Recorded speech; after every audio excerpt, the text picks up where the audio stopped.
Alright, we're doing a repair test for this Brandi heel. Gonna take this shingle out, which is damaged here, and see if it's repairable.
Looks like some mat transfer here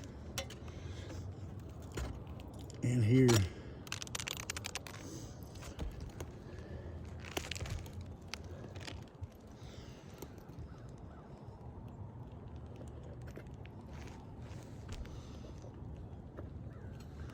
Definitely mat transfer here.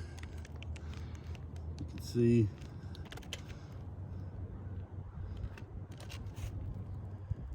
Mat transfer there.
As you can see, granular loss here, all the way across. You can see it right here. Granular loss right there. Granular loss here. There's mat transfer there. Mat transfer here and there. I deem this unrepairable.